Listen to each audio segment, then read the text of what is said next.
So mga par, matindi nga po ang naging sagutan ng mga boxing fans ni Terence Crawford kalaban ng mga fans ni Inoue kung sino ba daw sa kanila mga idol ang makakuha ng Fighter of the Year award sa taong 2025. Well, sa totoo lang mga idol, kahit sino sa kanila deserving makakuha ng award na to dahil para sa ating mga idol, talagang kakaiba na record ang tinalan nila sa boxing sports. Si Crawford naging 3 division undisputed champion, 5 division champion, matapos nito talunin si Canelo ng 2 division ang laki sa kanya. Si Inoue naman 4 na beses ito nanalo ngayong taon at napantayan nito ang record ni Muhammad Ali na dinepensahan ng Daring Magazine ng 4 na beses sa isang taon na halos 49 years na hindi na-break. Kaya wala tayong masabi mga idol, deserve nila ang award na to. Bagamat isa lang talagang sinisiguro natin mga boss, sakaling hindi maibigay kay Inoue ang pagiging Fighter of the Year, marami talaga magre-reklamo sa Daring Magazine. Marami kasi ang mga boxing fans at experts ang umaasa na kay Inoue mapuntang award na to dahil mas angat daw talaga si Inoue kumpara kay Crawford. 4 na beses daw ito lumaban ng isang taon at si Crawford isa lang. Puro pa daw impresibo ang panalo ni Inoue sa bakbakan at isa pa daw mga idol, ang hapon na lang ang current undisputed champion ngayon sa boxing sports. Well, pag nagkataon talaga mga idol, kawawa itong si Crawford dahil magre-retero lang ito sa boxing sports. Hindi pa ito naging Fighter of the Year.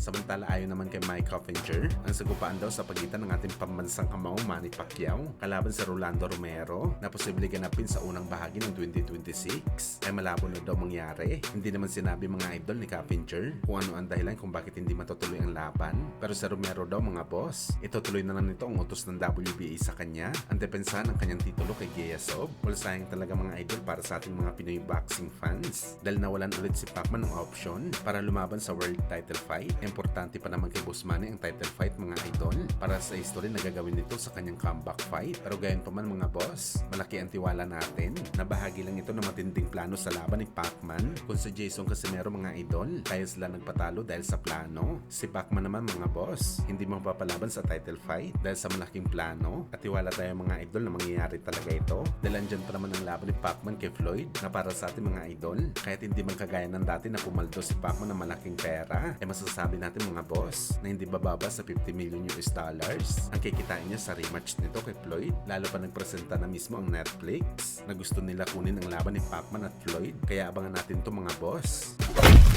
Sa kabilang banda naman mga idol, angas ng Pinas General Casimero, inalok daw siya ni Manny Pacquiao na lumaban sa kanyang undercard sa next fight ni Pacman. Ito ang kumakalat na balita mga idol sa social media na galing mismo sa kampo ni Casimero. Well, kung sakaling totoo ang balita na to mga idol, nasasabay ulit si Casimero sa laban kay Pacman. Aasahan natin mga boss, malaking sakripisyo talagang gagawin dito ni Cuadro Alas dahil alam naman po natin mga idol na ang kondisyon ni Sean Gibbons, kung gusto talaga bumalik ni Alas sa MP promotion, dapat hindi daw kasama ni Casimero ang kanyang utol. Mag-isa lang daw siya babalik sa MP. At talagang awkward ito mga idol dahil sariling kapatid ni Alas itong si Jason. Sa tingin nyo mga idol, kaya ba ni Alas na sipain itong si Jason? Alang-alang sa pagsanib nito kay Pacman sa bakbakan?